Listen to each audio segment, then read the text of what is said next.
नमस्कार। आप देख रहे हैं आपका अपना वीकेडी न्यूज चैनल को सब्सक्राइब करें और बेल बटन दबाएं ताकि हमारी हर न्यूज हमेशा की तरह आप तक पहुंच सके।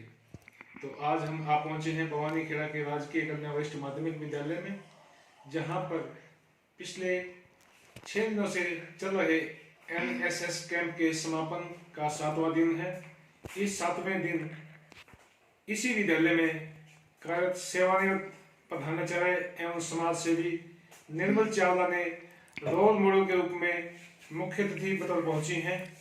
उन्होंने अपने जीवन के तमाम पलों को साझा करते हुए बच्चों को बताया है कि किसी भी सूरत में डरना नहीं चाहिए, बल्कि लक्ष्य बनाकर उसे हासिल करने के लिए दिलो जान से जुट जाना चाहिए। वहीं उन्होंने पुराने दिनों को याद करते हुए बताया कि वे इसी विद्यालय में बतौर प्रधानाचार्य सेवानिवृत्त हुई थी और वही विद्यालय के प्रांगण को देखकर इतना अपनापन सा महसूस हुआ। तो वहीं उनके साथ कार्य कर चुके स्टाफ ने भी उनके साथ मिलकर खुशी जाहिर की। तो आइए जानते हैं। मेरी छोटी बहन है, रेणु जी बैठी हैं। मेरी आवाज पहुंच रही है पीछे तक? Yes, ma'am। कि इतनी खुशी हुई मुझे आज, मेरा मन प्रफुल्लित हो गया जब मैंने इस प्रांगण में कदम रखा। सुबह मैं कूद कर घर में काम कर रही थी, फुदक कर, जैसे मुझे अपने मायके जाना हो और मुझे वहाँ पे पता नहीं क्या मिलने वाला है। Really I was so much surprised. इतनी आश्चर्यजनक था मेरे लिए। मंजू मैडम मुझे रिसीव करने आई। जब मैं स्कूल देखा तो इतनी खुश हुई कि बहुत तरक्की की है स्कूल ने, दिखने में इतना साफ सुथरा। मुझे रास्ते में मंजू मैडम तारीफ कर रही थी रजनी की कि आप देखना स्कूल कितना चमकता हुआ मिलेगा, बहुत काम करती हैं। Very good, I clap for all.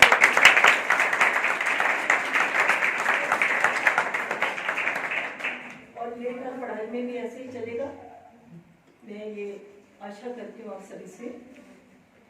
बाकी बच्चों, आज मुझे एक रोल मॉडल चुना गया है स्कूल के लिए। बहुत बड़ी बात है मेरे लिए, गर्मामय विषय है मेरे लिए।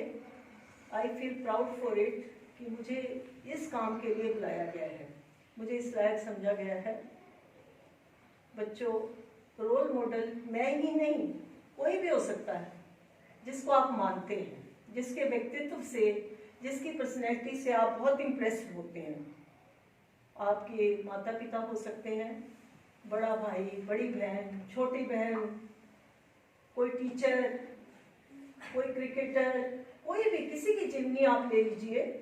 अगर आप उससे इम्प्रेस होते हैं, अगर वो उसकी पर्सनैलिटी आपको, व्यक्तित्व उसका प्रभावित करता है, तो वो आपका क्या है? Role model. ये नहीं कि रोल मॉडल सिर्फ एक ही होता है, 2, 3, 4 कई हो सकते हैं। क्योंकि आप में किसी में कुछ पसंद आएगा कि वो सफल बहुत है, किसी की नेचर पसंद आएगी, किसी का पहनावा पसंद आएगा, तो आप उन सबको कॉपी कर सकते हैं क्योंकि वो चीज़ें आपको बहुत पसंद है, इसलिए। ठीक है, हमारे देश में भी, पूरे विश्व में भी बहुत महान लोग हुए हैं जिनकी पर्सनैलिटी में कुछ ना कुछ ऐसा था कि वो बहुत मशहूर हुए। लेकिन बच्चों, सब में गुण नहीं होते, अवगुण भी होते हैं। अवगुण भी होते हैं, लेकिन सब लोग तभी बनते हैं जब वो अपने अवगुणों को दरकिनार करते हैं और गुणों को, 1-2 गुणों से ही इंसान सफल हो सकता है। आप ये मत सोचें कि सभी गुण एक आदमी में विद्यमान हों तभी वो कुछ बन सकता है। 1 या 2 गुणों के बल पर भी बहुत से लोग सफल हुए। अब क्रिकेटर है, आपको क्या मालूम उनका व्यक्तित्व कैसा है, किस लिए सफल हुए वो, बताइए? मेहनत बहुत ज्यादा की, मेहनत इतनी ज्यादा की, उन्होंने भी किसी को अपना रोल मॉडल बनाया, उनको कॉपी करते हुए उन्होंने मेहनत बहुत ज्यादा की। आप लोग भी मेहनत करके बहुत कुछ प्राप्त कर सकते हैं। दीर्घकालिक लक्ष्य होते हैं, लॉन्ग टर्म गोल। आप लक्ष्य बनाते हैं जिंदगी में। बनाया है कोई लक्ष्य बच्चों? आपने बनाया है? क्या बनना चाहते हैं? कोई बच्चा बताएगा? बोलो, किसी ने बनाया अपना गोल लक्ष्य बनाया कि आप क्या बनना चाहते हैं? बोलो बेटा, हंस रहे हो आप? बोलो बेटा, क्या बनना चाहते हैं?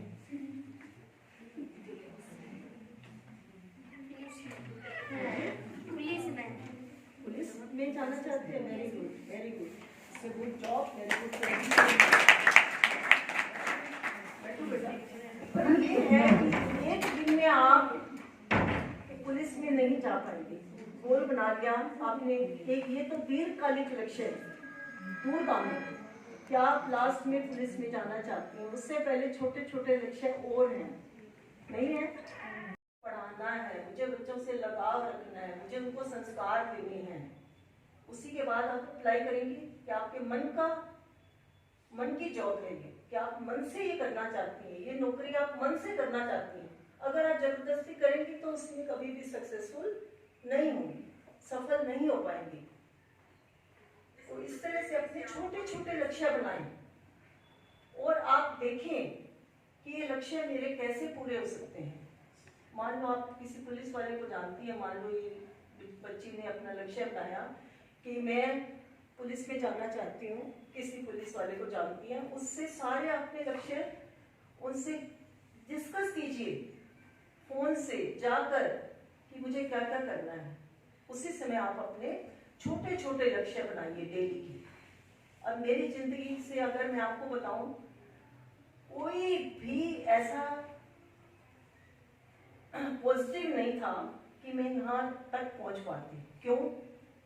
हमारे टाइम में, मैं 70s में पढ़ती, 70 के दशक में, जब मैंने 10वीं की 73-4 में, 73-74 सन में, उस समय लड़कियों को बाहर नहीं भेजा जाता था। मैं छोटे से कस्बे से, बरवाला हिसार के पास है, उससे बिलोंग करती हूँ। वहीं मेरे फादर की जमीनें थी, बिजनेस करते थे मेरे पिताजी। 74 के बाद ये प्रॉब्लम हो गई कि लड़की तो होशियार है, लेकिन इसको कहाँ पढ़ाया जाए। बाहर भेजने का कोई सवाल ही नहीं पैदा होता, क्योंकि संकीर्ण विचार थे। मेरे फादर भी कोई ज़्यादा पढ़े लिखे नहीं थे, 10वीं पास थे, मेरी मम्मी 8वीं पास थी। उनके लिए बड़ी समस्या होगी कि होशियार है लड़की, अब इसको करे क्या, इसको कहाँ पढ़ाएं। जब मैं फर्स्ट आई अपने स्कूल में, प्रॉब्लम हो गई, टीचर्स भी घर आए, इसको पढ़ाना चाहिए, इसको पढ़ाना चाहिए। आखिर में उन्होंने मेरे को BSc होम साइंस करवा दीजिए, इसमें घर का काम भी है और पढ़ाई भी, ये मेरे काम आएगी, सर नौकरी अगर करना चाहूँ तो जल्दी से मिल जाएगी। बस उनकी ये होती थी कि एक तो मेरी इज्जत का ध्यान रखना, दूसरा इतनी दूर जा रही हो, फर्स्ट डिवीजन में पास जरूर होना है, कम नंबर नहीं आने चाहिए। उसके लिए मुझे क्या करना पड़ा, आप सोच सकते हो कितनी मेहनत करनी पड़ी होगी। एक छोटे से कस्बे में जाके यूनिवर्सिटी में बैठ जाना और वहाँ पढ़ना, बहुत मेहनत करनी पड़ी। और भगवान की दया से मेहनत और लगन के सहारे, संकल्प के सहारे मैंने BSc फर्स्ट डिवीजन में पास कर ली। उसके बाद ये क्वेश्चन हो गया, MSc में बहुत कम लोगों को एडमिशन मिलता था। फिर शादी की तैयारियां शुरू हो गई, क्योंकि टाइम कैसा था, 78 में मैंने अपनी BSc कर ली थी, BSc होम साइंस। टाइम कैसा था, शादी की तैयारियां शुरू हो गई कि अब तो इसकी शादी करनी है। फिर मेरा वही कि प्लीज मुझे MSc करा दीजिए, मैं MSc करना चाहती हूँ, मेरा विषय बनेगा। मेरे फादर बोले एडमिशन ही नहीं मिलेगा। मैंने मन में ठान लिया, तब भी कॉम्पिटिटिव एग्जाम होते थे, जैसे आप बोलते हैं ना प्रतियोगिता के लिए एग्जाम, MSc के लिए भी एग्जाम होते थे, पेपर होते थे। मैं जुट गई उसकी तैयारी में, यूनिवर्सिटी में गई, किताबें ले आई, जुट गई उसकी कि मुझे एडमिशन लेना ही लेना है। बड़ा मुश्किल टाइम था उसमें, एक छोटे से गांव से निकाल के इतने बड़े बड़े शहरों में MSc करवाना बहुत बड़ी बात होती थी। लेकिन मेरा अडिग विश्वास था अपने ऊपर, संकल्प था मेरा कि मुझे करना ही करना है। आखिर में क्या हुआ, NDRI करनाल, जानते हो NDRI Karnal national dairy institute है, अभी भी बहुत मानी हुई इंस्टीट्यूट है इंडिया की, NDRI करनाल में, उसमें मेरी सिलेक्शन हो गई 5 बच्चों में। बहुत फख्र की बात थी मेरे लिए। 5 सीटें थी, 3 लड़कों का 2 लड़कियों का एडमिशन हुआ। फिर भी मेरा मन नहीं भरा कि मैं डाइटिशियन तो बन जाऊंगी। डाइटिशियन समझते हो कौन होता है, जानते हो? जो हॉस्पिटल्स में, बड़े बड़े हॉस्पिटल्स में डाइट प्लानिंग करते हैं, आहार का आयोजन करते हैं, जो बीमार हो जाते हैं उनके लिए आहार का आयोजन करते हैं, उनकी योजना बनाते हैं कि सुबह उनको क्या देना है, कैसे शाम को क्या देना है, उसकी मरीज के अकॉर्डिंग, उसके अनुसार कि कैसी डाइट इसको देनी चाहिए। वो होते हैं डाइटिशियन, हॉस्पिटल्स में लगे होते हैं। तब डाइटिशियन की इतनी ज्यादा वैल्यू नहीं थी, किसी किसी हॉस्पिटल में लगते थे। फिर मुझे ये कि मैं एक टीचर बनूं, मेरा भविष्य बने कि टीचर तो बहुत होते हैं, डाइटिशियन तो किसी हॉस्पिटल में एक ही होगा।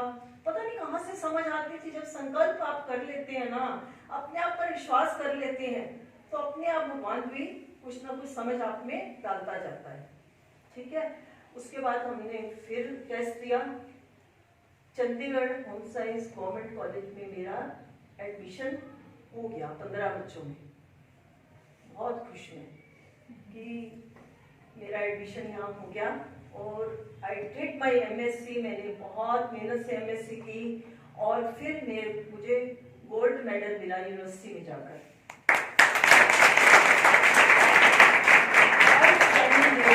Outstanding grade. जब मेरा एडमिशन हुआ मुझे इंग्लिश में लिखना नहीं आता था पूरे क्वेश्चन आंसर।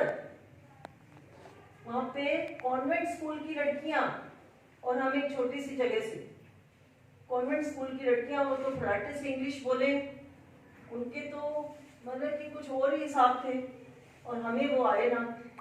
आखिर में अंदर अंदर तो मैं पूछती रहती थी कि कैसे होगा कैसे होगा, लेकिन जब मेरा आउटस्टैंडिंग ग्रेड आया सभी मेरे पीछे पीछे थे। कितनी बड़ी बात है। शादी के बाद इमीडिएटली फिर मेरी शादी हो गई। शादी के बाद ससुराल में भी मेरे हस्बैंड मेरा सर्टिफिकेट लेने गए, यूनिवर्सिटी से उनको मेरा प्राइज मिला। कितनी बड़ी बात हो गई मेरे लिए। उस समय के अनुसार बता रही हूँ, आज तो ये सारी चीजें कॉमन हैं। क्यों ऐसा हुआ? मेरे में कोई ज्यादा गुण नहीं थे, सिर्फ यही 2 गुण थे, एक मेहनती होना, दूसरा आत्मविश्वास, संकल्प लेना कि मैंने ये करके दिखाना है। और वही मैं बनी, वही बनी बच्चों। फिर उसके बाद क्या हुआ, शादी हो गई, 10 साल में कर रही, कोई मुझे जॉब नहीं करने दे रहा। मेरे मन में कि मैं कुछ करूं, मैंने इतना पढ़ा, मैं कुछ दुनिया को दूं। मैं तो घर ही बैठ गई। 10 साल बाद मेरा भाग्य खुला, 2 बच्चे पैदा किए, उनको पाला पोसा। 10 साल बाद मेरा भाग्य खुला तो मुझे गवर्नमेंट जॉब मिली, क्योंकि मन में संकल्प था, इच्छा थी। भगवान भी उन्हीं की हेल्प करता है जो अपनी हेल्प खुद करते हैं, अपनी मदद जो खुद करते हैं, भगवान उनके साथ साथ चलता है। ऐसा सब चलता रहा और आखिर में फिर वही हुआ। कोई खास प्रयास नहीं, बस टीचर बन के पढ़ाते रहे अपना मन से।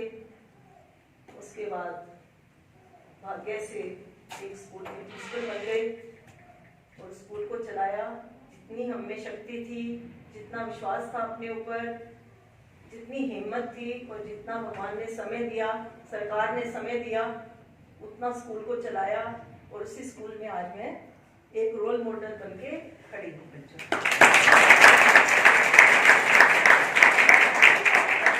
मैं कुछ भी नहीं हूँ, एक छोटी सी चीज हूँ जिसमें सिर्फ 2 गुण थे, दैट्स ऑल, और कोई गुण ही नहीं था। और उसी ने उबार दिया। ये मत सोचो हमारे पास बहुत पैसा होएगा, हम तो गांव में रहते हैं, हम तो ये कर ही नहीं सकते, इतने बच्चे एक्सपर्ट होते हैं बड़े बड़े शहरों में, हम तो पीछे रह जाएंगे, ऐसा हो जाएगा वैसा हो जाएगा। नहीं होता ऐसा। आप अपने अंदर इच्छा शक्ति रखिए, संकल्प लीजिए कोई भी चीज का कि हमने ये बनना। तो कोई भी आपको पीछे छोड़ नहीं सकता।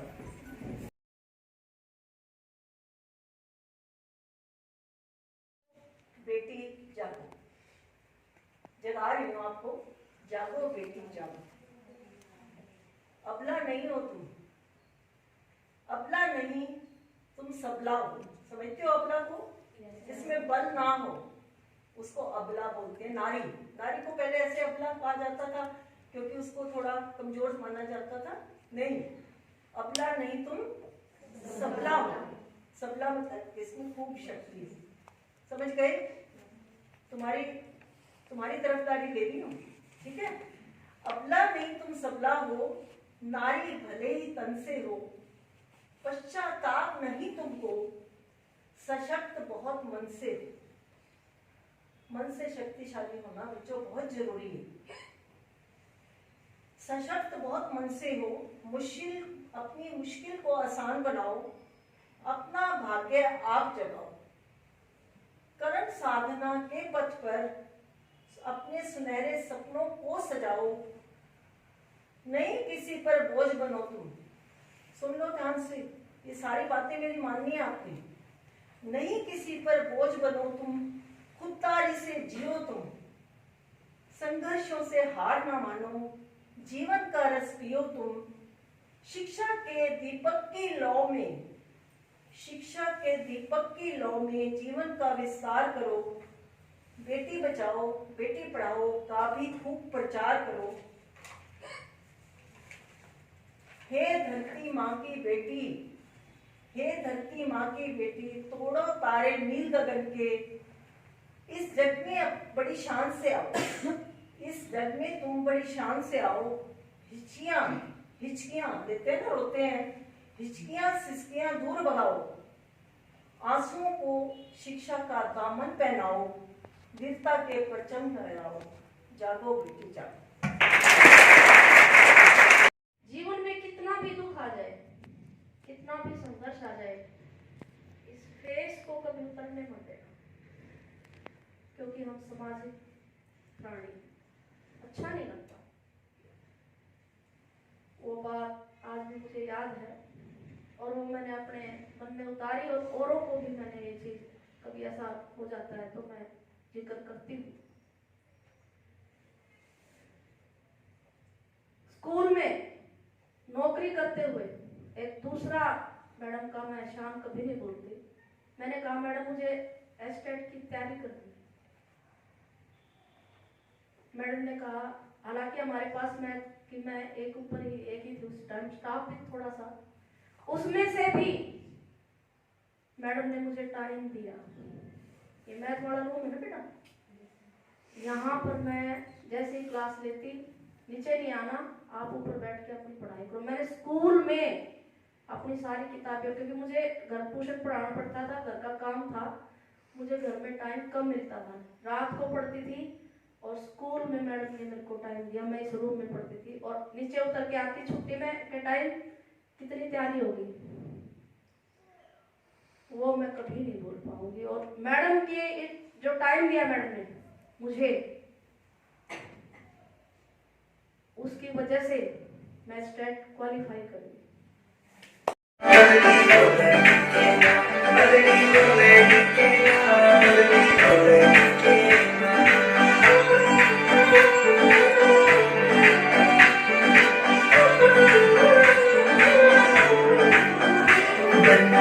छुआरी छोले बनेगी ना बोले, बनना गिरी छुआरी